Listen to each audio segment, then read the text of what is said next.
News Talk 94.5 WPTI, 96.7 FM WTOB. And you're listening to The Wealth Guardians with Doug Ray, helping you to retire the job and keep the paycheck. I'm your host, Doug Ray, and with me this morning running that board again is Mr. Brice Payne. And today we're going to open up the mailbag. Open morning, up the Brice. mailbag once more. Good morning, Doug. Welcome back. Yeah, you left me high and dry here, manning the boards and keeping everybody entertained for 2 weeks. Where have you been, and how was it? Yeah, it was great. We went out to Utah. It was a family vacation out there. Had my older son, Garrett, my younger son, Adam, and their family. And Park City, never been to Utah before. Oh, you hadn't been to Utah, period? Never been to Utah, so that's another state I can just kind of scratch off. One of the more beautiful states. It was. It was amazing. It was, it's 7,000 some odd feet up in the air, and you could tell it, at least I could tell it, and dry as a bone. Yeah. But yeah, we did, had a lot of fun out there, and I think the last day we went to where they trained for the Winter Olympics. They had, I think it was the 2002 Winter Olympics there, and watched them go down these practice ski slope things where they, in the wintertime, they're going down the slope and then they're jumping and going into a pool. Okay. Yeah, that was a lot of fun to watch. You didn't do that yourself, No, did not. Well, glad you're back, and glad Garrett's back, and hopefully everything ran well here for you in your absence. But let's get on to our show this week. Now, last week I scraped up a few listener questions from the cutting room floor that I thought were still worthy of being answered, and this week we're going to dip into a whole other mailbag. But every week we're honored to thank our military and our first responders and their families for their sacrifice in serving our community and making our safety and freedom their mission. And each week we want to salute a specific individual. And so if you know someone we should recognize here in the Wealth Guardians radio show, please email our team at salute@thewealthguardians. And we will be in touch with you to get more information on that. And this week we're going to introduce Rain Tarikas. And Rain is an active reserve in the Marines. He's been in the reserve for 13 years and has completed 2 tours in Afghanistan. He's a Marine Staff Sergeant, and he's assigned to a reserve station in Greensboro and is the son of client Heno Tarikas. So, Rain, our Wealth Guardian salute to you. Thank you for all that you've done to keep our country free. And remember, again, if you know someone who has served and would like them honored on our show, just email us at salute@thewealthguardians.com. We'd look forward to honoring them as well. So, Doug, let's open up that mailbag here. And to start things off, we've got Carrie in Louisville. And Carrie says, I just started a new job that has a higher upside than my previous job, but a lower base salary. Higher upside, I'm guessing that might mean a bonus. So a higher bonus, but a lower base salary. I'm counting on some big commissions in my future, but my base salary is low enough that it would be hard to contribute to a 401k and still pay my bills. Is it okay to just use my commissions for retirement savings, even though those payments will be somewhat irregular? Doug, what are your thoughts on that? Well, I've got a few, but... Yeah, Carrie, I am not going to fault you one bit for doing something like that, because I did the exact same thing when I left the Navy for Merrill Lynch. I was back in '88, and literally, I took a half a cut in pay. Lower base salary, but better upside potential, okay? After a year, I never looked back. I never regretted the move. Excellent. So I tip my hat to you. I say good luck to you. And sure, if you want to put some of your 401k commissions in your 401k, absolutely do that. And it sounds like you made a wise decision. I'm sure you checked it out thoroughly, and you feel comfortable that you will make some good money in the future. So go for it. Okay, I'll add a couple of things to that, Carrie. When you make your contributions to your 401k through your base salary, it's very easy to calculate out what your maximum contribution is, and so there's never a risk of you going past that. If you're going to take the approach that you're outlining here, and you've got to kind of manually manipulate it from bonus check, a quarterly bonus, however it works for you, you're going to have to be in charge of understanding what the maximum is. There's no easy calculator to set for that. So be aware of that. And then also I would suggest that you make sure that your employer doesn't change its contributions options, the match based on you're doing it the way that you're describing. Obviously, if there's a match from your base salary, you don't want to give that up. And if you're just check with your HR department, if you are making a contribution to your 401k through your commissions or through your bonus, don't be giving up on any kind of match from your employer. That's the only things I would add to what Doug said there. So, Carrie, good luck in the new job. Thank you for being a listener, and we wish you all the best there. And I like the way you're thinking with that. All right, Doug, let's move on to the next question here. I think this is going to be a question more for you than for me, but it's Mark in Bethania. And Mark says, Doug and Brice, I was under the impression that the tax laws from a few years ago would mainly benefit rich people. But I'm the definition of middle class, and it appears my taxes were a lot lower again this year than they were a few years ago. Do you think I am doing something wrong in my taxes? Well, Mark, that was quite a misconception. When the Trump administration changed the tax code, what they did primarily was they tried to benefit the lower to middle class. They decreased the rates, and then they widened the brackets. So that meant that the more middle class people got lower tax rates than they did a few years ago. Then the other thing that tax code did is they reset the corporate tax rate so that corporations could fairly compete on a worldwide basis with other corporations. Our tax code for corporations in this country was about the highest in the world until they were reset. So no, I don't think you're doing anything wrong. I mean, if you do your taxes yourself and you're using a program like TurboTax, if your taxes are not terribly complicated, and if you're like most people on a W-2 salary and basically all you have is maybe mortgage interest to write off, I think you're good to go. Okay. I've got nothing to add to that, Mark. I do want to add this, though. Okay. We are planning on another tax seminar coming up in September. It'll be September the 8th and the 13th. This week, the Inflation Reduction Act was voted and added. It most likely is going to go to the president's desk for signing. There is some considerable new tax implications in that. 87,000 new IRS agents is one of them. So we'll be speaking about that. We're going to open up the bill, take a look at it, and see how it's going to impact folks of all income brackets. And also found out something very interesting that we're going to bring up. The Secure Act, that had a major impact on inherited IRAs. And as you know, it got rid of the stretch provision. But what the IRS did not do until February of this year is clarify the required minimum distribution rules. So clarified it again. Yes, it did. And if you're one who's inherited an IRA, you might want to pay particular attention. So it's September the 8th and the 13th. Call us at 336-391-3409 or go on our website at thewealthguardians.com. The events tab, click on it. You can register right there. Very good. Thank you, Doug. And if you're just tuning in, you're listening to the Wealth Guardians. And this week we're dipping into the mailbag again and answering our clients or our listeners' questions out there. Sometimes they're clients, sometimes they're listeners. And this next one, we're going to go to Doris in Gumtree before our break. And Doris says, I'm a very, very conservative investor, and I have about 80% of my 401k in a money market fund. I know that's probably not the best idea, but I'm just afraid of making the wrong choice at the wrong time if I take too much risk. How badly am I hurting myself with this approach?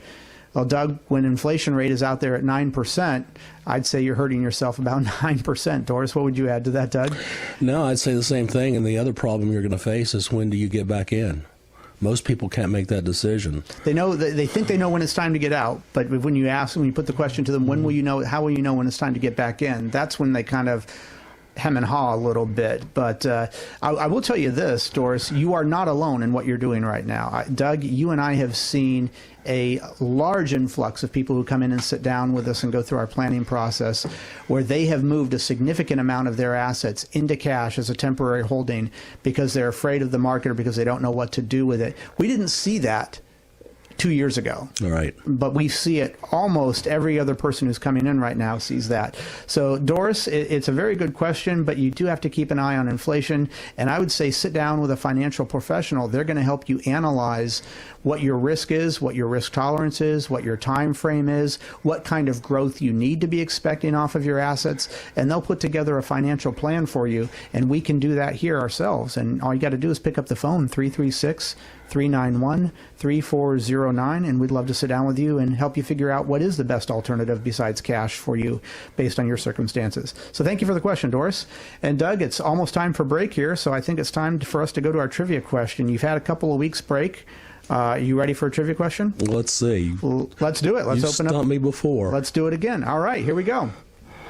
Doug, this week we celebrate the birthday of our 31st president. He was born August 10th in 1874. He was the son of a Quaker blacksmith. He became an orphan at age 9, graduated from Stanford with a degree in geology, was fluent in Chinese, and he gained a net worth of $75 million as a mining engineer. His campaign slogan that won him the presidency was, "A chicken in every pot and a car in every garage."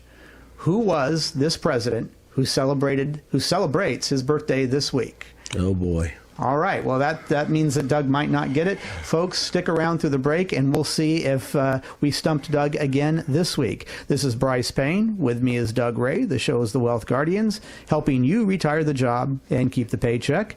And this is News Talk 94.5 WPTI. And this is 96.7 FM WTOB. News Talk 94.5 WPTI.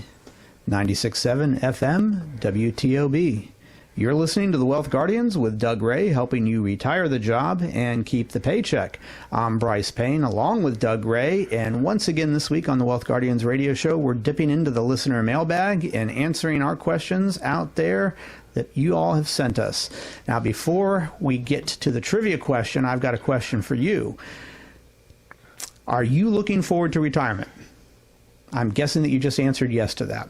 Do you want to confirm that you're making the best decisions for your retirement? I'm hoping that you just answered yes to that. Well, then I've got good news. We here at the Wealth Guardians, Doug, Garrett, and myself, we offer a no-cost, no-obligation, second opinion/review of your current portfolio so we can see how we can help you retire the job while keeping the paycheck. And it's all about allocation, and it's all about risk, and it's all about time horizons and tax brackets and Social Security options and pension options and estate planning. Doug, there's a lot of things that go into what we do here, but we would like to sit down with you and see how we can help you get all that organized. And all you got to do is pick up the phone. It's 336-391-3409. 336-391-3409 is how you reach out to us to sit down with us, or you can reach out to us via the web, www.thewealthguardians.com. Now that we've got that question out of the way for you, let's get back to our trivia question and see if we stumped Doug now that he is back from his overdue break. Doug, here was the question. You ready? Go. This week we celebrate the birthday of our 31st president. August 10th, 1874 this president was the son of a Quaker blacksmith. He became an orphan at age 9, graduated from Stanford with a degree in geology, was fluent in Chinese. He gained a net worth of $75 million as a mining engineer. And his campaign slogan that won him the presidency was, "A chicken in every pot and a car in every garage." I'm not sure if that would be a campaign slogan that would fly today. Maybe it would, but I'm not sure. So the question is, who was this president who celebrates his birthday this week? And Doug, what is your guess on this one? Well, you sure gave me some good clues there, especially the chicken in the pot and the car in the garage. I've heard that before. Yeah, I had heard it before, too. Oh, I gotta guess Calvin Coolidge. Oh. You were very close time-wise, though. Yeah. You were very close time-wise. He actually did work on Coolidge's administration. But this was none other than Herbert Hoover. That was my second That was guess. your second guess. All right, well, then we'll give you a kind of a partial thing there for that one. No, Herbert Hoover celebrates his birthday this week. The Great Depression began right after his initial presidency. It was his only presidency. And he was soundly beaten in his re-election bid by, do you know who beat him out? Roosevelt, wasn't Yes, it? Yep. Franklin Roosevelt in 1932. Hoover is remembered, however, as the great humanitarian and was credited with saving 10 million lives during World War I as the leader of a U.S. government effort to send food supplies to war-torn Europe after World War I. So, President Hoover, happy birthday to you. Doug, I read another interesting fact on him. Not only was he fluent in Chinese, but his wife, Lou, was fluent in Chinese as well as 7 other languages, that they would speak to each other in Chinese in the White House when they didn't want other people knowing what they were saying. What kind of pillow talk do you think they had? I have no idea. That's not that's not a romance language, is it? No, it's not. Okay. All right. Well, very good, Doug. I'll give you half credit on that one. Garrett, you're back there. Did you have that one right? I did not have that one right. Garrett did not have that one right. Sorry. So, truth be known here, I didn't know that either. So if you had just posed that question to me, I wouldn't have gotten it myself. All right. So we're doing listener questions here. In our first segment, we answered Carrie's question in Louisville, Mark's question in Bethania, and Doris's question in Gumtree. We're now going to go to Scott in Wahlberg. And Scott says, Doug and Brice, I'm interested in buying a rental property or two, but should I wait until my own mortgage is paid off before I do that? Okay. Well, that's cut and dry. It's cut and dry. I've got my thoughts on it. Doug, Right. you start off. Sure. Well, Scott, you don't tell us, is it going to be long-term rental or is it going to be short-term vacation property or what? But I guess it doesn't really matter. I've done pretty well with rental properties along the way. There's pros and cons. There's certainly pros and cons in long-term rental or short-term rental. I don't know that I'd get into long-term rental again, but, when I started, I had a mortgage. I guess it boils down to the fact, can you carry both? If you're going to have a mortgage on the rental property, is it going to be a cash flow positive situation for you? If it is, then you're probably in pretty good shape. If it's not, I'd be very cautious about going into a situation like that. So I guess Scott is implying that he would have to finance this. Obviously. Okay. So I don't know how I feel about a rental property is simply an investment. It is. Would you ever take out a loan to buy mutual funds? Well, people do because they're marginable. Okay. I don't know how I feel about taking out a mortgage for an investment, Scott, but Doug has done this before and says that it can be a winner for you, but do keep in mind that rental property is an investment just like any other.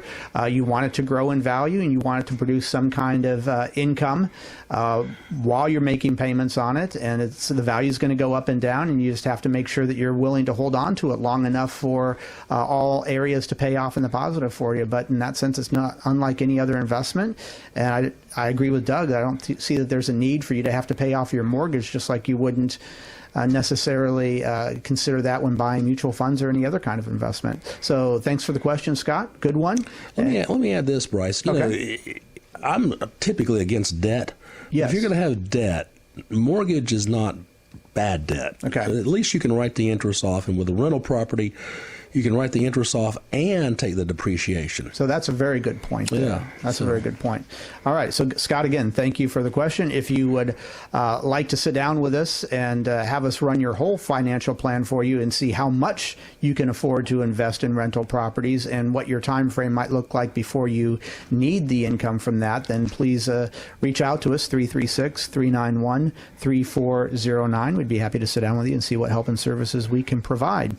Now, if you're just tuning in, you're listening to the second segment of the Wealth Guardians radio show, and we're dipping into our listener questions here. We just took one from Scott on buying rental property as before your mortgage goes out, and now we're going to answer Jim's question. And Jim is coming to us from Stokesdale, and he says, Doug and Garrett. Oh, I don't like the sound of that. Jim says, Doug and Garrett, I want to save more for retirement than what I'm allowed to put in my 401k.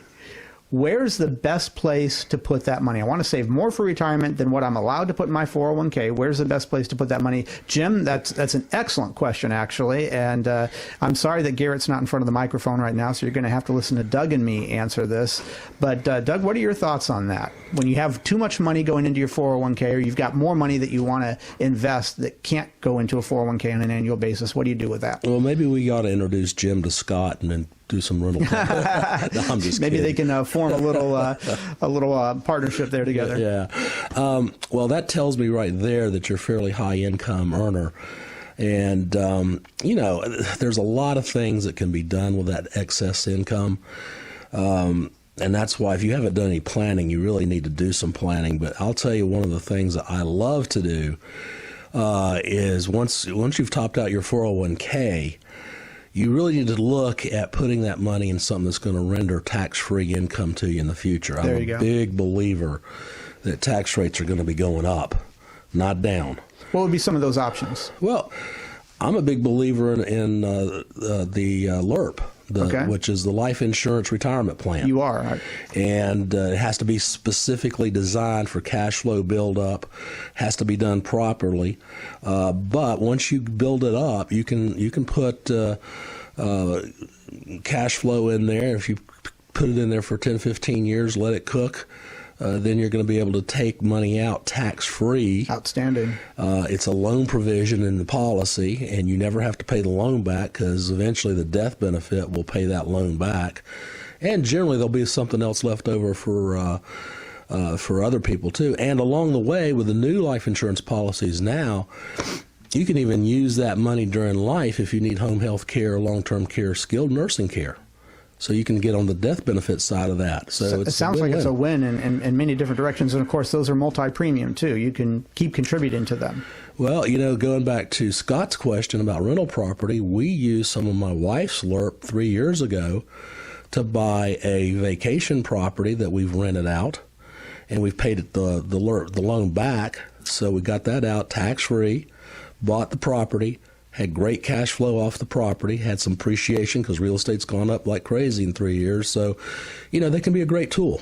That's outstanding, Doug, and we can help our clients with this too if this is something that sounds like they're interested in. Mm-hmm. So it's not something we cover with every client, but it is something else that we can do out there. Jim, I would recommend you give us a call and come in and let us talk to you more about that, 336-391-3409. And Doug, you were talking about tax implications on that. We've got a seminar coming up in September on taxes. Tell the listeners out there a little bit about that. Well, we're going to be talking about taxes and retirement, and also by then we'll know a little bit more about this inflation reduction bill that they've passed. It's going to have an impact on taxes too. So we'll be revealing parts of that. Also, there are some new developments on what the Secure Act has done to inherited RMDs. So if you've inherited an IRA account recently, this is going to be important information for you to learn, because the IRS did not clarify the RMD requirements on inherited IRAs up until February of this year, even though the Secure Act's been around how long? Yeah, almost 3 years. 3 years now, right? Yeah. Exactly. So, September the 8th, September the 13th, 6:30 p.m. at the Broyhill in Clemens. Call us at 336-391-3409. Or go on thewealthguardians.com, hit the events tab, and register right there. Very good. All right. Let's get to one more question here before we're done for the day. Doug, Leslie in East Bend says, I have a financial advisor who has done a good job for me over the years, but my brother always says I could be doing better. Should I listen to my brother or tell him to leave me alone? I was going to say something, but I bit my tongue on that. Listen, it's in my experience, it's never, ever good to mix family and your money together. If you're happy with your financial advisor, if you think he's doing a good job for you, then stay with it. You might want to go see a professional and get a second opinion. That was what I was going to say. But just because your brother says you could do, how does he know? Does he look and analyze your portfolio? Is his risk tolerance the same as yours? Exactly. Leslie, I agree with Doug. A second opinion is always helpful, and it's always a good idea to get a second opinion out there. I don't know that you want that second opinion to come from a family member, though. So if he's really concerned that you could be doing better, he might have a point, but bring your portfolio to a professional to get that second opinion. And you know what? As it so happens, we happen to be professionals here at the Wealth Guardians, and we would love to sit down with you and see if we agree with your brother or if we can confirm that you can tell your brother to take a hike. All you got to do, though, is pick up the phone and give us a call, 336-391-3409. That's 336-391-3409. And Doug, that wraps it up. We are out of time this week again. I'm glad. All right. Well, good to see you. Show. And we look forward to seeing all of you out there at some point. Give us a call at some point. Otherwise than that, you have a great rest of your week. And this is News Talk 94.5 WPTI, and this is 96.7 FM WTOB.